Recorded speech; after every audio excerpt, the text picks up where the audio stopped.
Navy SEAL asked an old man's call sign. The REAPER silenced the entire bar. Bars near military bases have a certain atmosphere. Low lights, heavy stories, quiet respect. That night, the place was alive with laughter. Navy personnel celebrating the end of a long training cycle. The jukebox hummed in the background, glasses clinked, and conversations overlapped in relaxed confidence.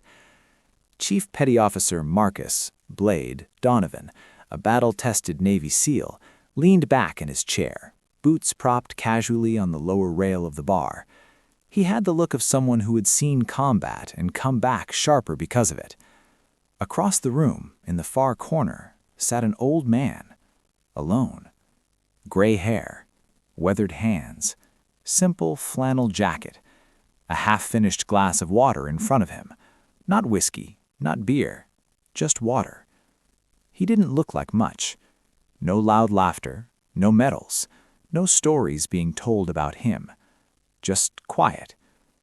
Marcus noticed him because he didn't seem to belong. "You see that guy?" Marcus muttered to his teammate. The other SEAL glanced over. Probably just some local. But something about the old man's posture didn't match local. His back was straight. His eyes weren't wandering. They were scanning, slow, deliberate, aware. Marcus felt that familiar itch, the instinct SEALs develop over years of reading rooms in hostile environments. Curiosity won. He stood up, adjusted his jacket, and walked across the bar. The room stayed loud. No one noticed. Until he reached the table. Marcus gave a polite nod. "Evening, sir." The old man looked up slowly. His eyes were calm, steady, not defensive, not impressed. Marcus smiled casually. "Didn't see you around before. You military?" A pause. The old man studied him, not like a civilian looking at a soldier, more like a commander evaluating a recruit. "Long time ago." His voice was quiet, controlled. No need to raise it. Marcus pulled out the chair without asking and sat down. "What unit?" Marcus asked, friendly but probing. The old man didn't answer immediately. Instead, he glanced around the room. His gaze passed over the SEAL insignias, the tattoos, the laughter. Then he looked back at Marcus. "Different time," he replied. Marcus smirked slightly. He'd met plenty of back-in-my-day types before. "Fair enough," said Marcus. "What was your call sign?" It was meant to be light, almost playful.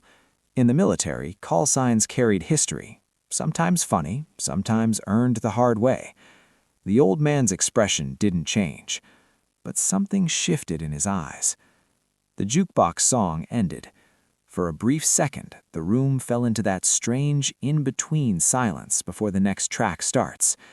And in that small pocket of quiet, the old man answered.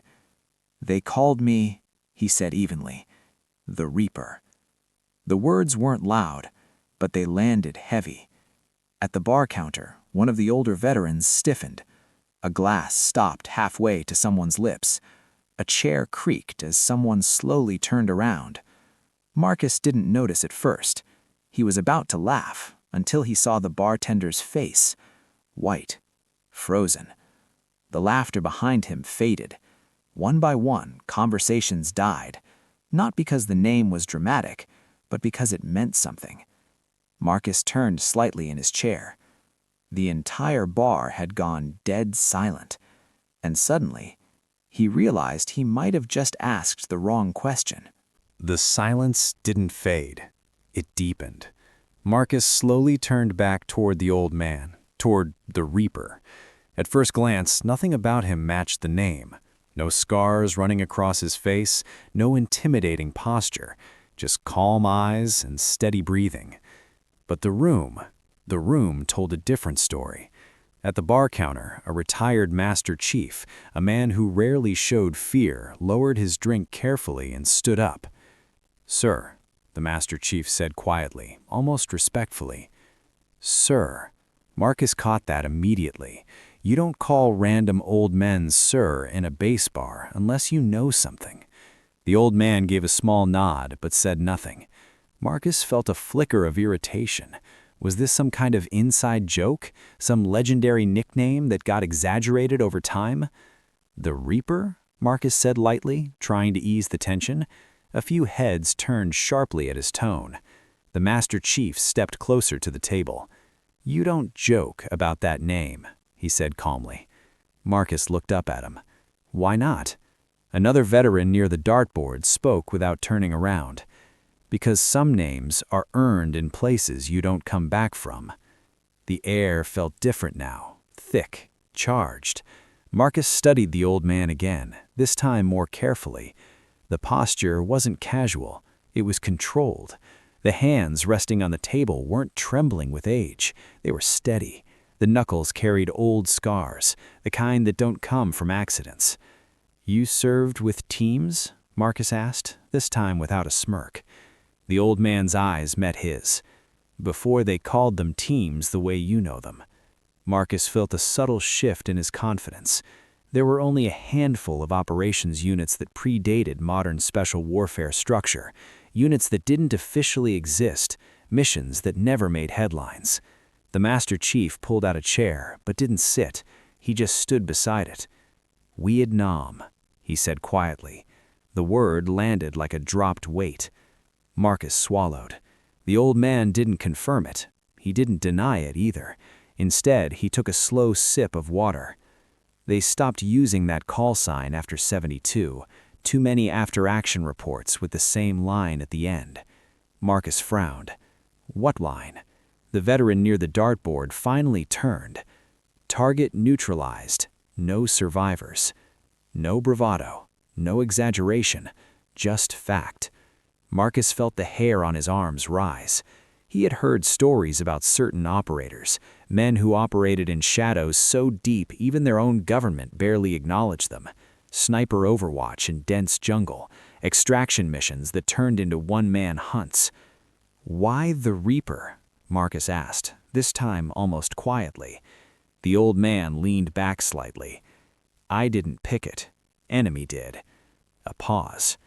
"They started whispering about someone who moved through tree lines without sound, who waited days without shifting position, who never missed twice."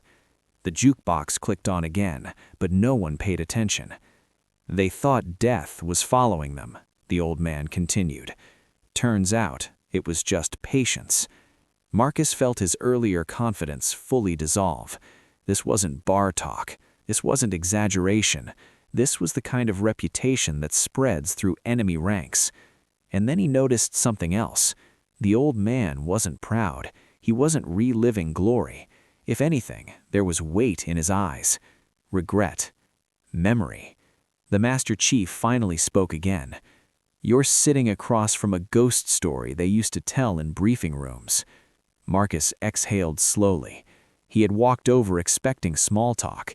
Instead, he had just stepped into living history, and something told him the story behind that call sign was far from over. The bar hadn't returned to normal. Conversation stayed low, controlled, like everyone understood they were in the presence of something rare. Not just a veteran, but a chapter of history that never made the news.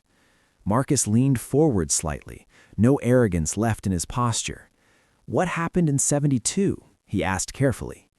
The old man didn't answer right away. Instead, his eyes drifted, not around the room, but somewhere far beyond it, somewhere humid, dense, loud with insects and distant gunfire. "There was a village," he said quietly, "not on any official map. We weren't supposed to be there." The Master Chief didn't interrupt. Neither did anyone else. "Intel said high-value target," the old man continued. "Turned out it was a trap." Marcus could almost see it now. Thick jungle canopy, mud-soaked boots, radios whispering through static. "My team was 6 men," the old man said. "We were 5 by nightfall." The room tightened. "And by morning?" Marcus asked softly. The old man's jaw flexed once. "By morning, I was alone. No drama in the delivery, no cinematic pause. Just truth." Marcus felt something shift inside him. He had trained for worst-case scenarios. He had studied survival doctrine. But alone, deep in hostile jungle territory, hunted? That's when they started calling you that? Marcus asked. The old man shook his head slightly. No, he replied. That came after. He leaned forward now, hands clasped loosely. They thought they wiped us out. They celebrated that night. Fires, movement, noise. A slow breath. They forgot to confirm. Marcus understood immediately. Overwatch, patience, controlled retaliation. I had one rifle, limited rounds, no extraction window, the old man said. So I did what I was trained to do. The veterans in the room didn't need further explanation, but Marcus did. For 3 days, the old man continued, I moved when they slept, watched when they moved, took shots only when it mattered. The bar was completely silent now. No wasted rounds, no warnings. Marcus felt his pulse steady into a different rhythm, the rhythm of understanding. You eliminated the entire cell. The old man's eyes met his. I completed the mission. There was no pride in it, just completion. When reinforcements finally arrived, the Master Chief added quietly, they found him still in position, still covering the objective. Marcus imagined it, exhausted, dehydrated, but unshaken. And the enemy? Marcus asked. The old man's expression hardened just slightly. They were quiet. A few veterans exchanged knowing looks. That's when intercepted radio chatter started. They weren't asking who attacked them. He paused. They were asking if the Reaper was back. Marcus leaned back slowly. This wasn't a nickname. It was psychological warfare, a presence that made hardened fighters hesitate before moving through tree lines. But then Marcus noticed something else. The old man's hands tightened ever so slightly. You said you were alone, said Marcus carefully. What about your team? The air shifted again. The old man didn't look away this time. I carried their tags out, he said. Simple, heavy. Marcus felt the weight of it settle in his chest. The legend wasn't built on domination. It was built on survival, on finishing what 6 men started, on walking back out of a jungle that was supposed to swallow him whole. The old man stood slowly from his chair. I didn't come here to tell stories, he said calmly. I came to see what kind of men wear the trident now. Marcus straightened instinctively. The test wasn't over, and something told him the final lesson was about to land.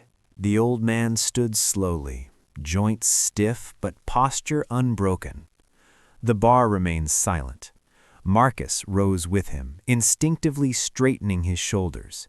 The earlier confidence, the casual tone, the playful curiosity was gone.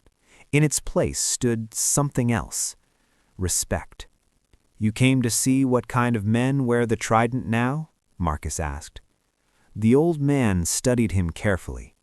Yes, he said, because symbols don't mean anything if the men behind them forget why they were earned. The words didn't cut, they weighed. Marcus felt every eye in the room shift toward him and the other SEALs. This wasn't about one legendary mission anymore. This was about legacy. You think we forgot? Marcus asked, steady but sincere. The old man's gaze softened slightly. I think every generation believes it's the toughest, until it meets the one that didn't have cameras, didn't have recognition, didn't even have confirmation they'd make it home. No one moved. No one breathed too loudly. I lost 5 men, not because we weren't trained, not because we weren't brave, but because war doesn't care about your call sign. Marcus swallowed. He had lost teammates too, but hearing it from someone who carried decades of silence behind those words hit differently. You know why I hate that name? The old man asked quietly. Marcus shook his head. Because it wasn't about being feared. It was about finishing the mission so their sacrifice meant something. The Master Chief lowered his head slightly. The room understood. The old man reached into his jacket pocket slowly. Every seal instinctively tracked the movement, not in fear, but in reflex. He pulled out something small, metal, worn. Dog tags. He placed them gently on the table. "I keep them with me," he said, "not to remember the fight, to remember the cost." Marcus looked down at the tags, scratched, aged, real. Then the old man did something no one expected. He extended his hand. Not in dominance, not in challenge, in acknowledgement. Marcus gripped it firmly. For a brief moment, 2 generations of warriors stood connected, not by stories, not by ego, but understanding. "You asked my call sign," the old man said calmly. Marcus nodded. "You earn yours in silence. Let others speak it." The words landed harder than any war story. No applause followed, no dramatic reaction, just something far more powerful. Quiet respect. The old man released his grip, picked up his tags, and turned toward the exit. As he walked out, the room didn't erupt back into noise. Instead, one by one, the veterans stood. Not loudly, not ceremonially, just standing. Marcus remained still, eyes fixed on the door that had just closed. He had walked across the bar expecting a story.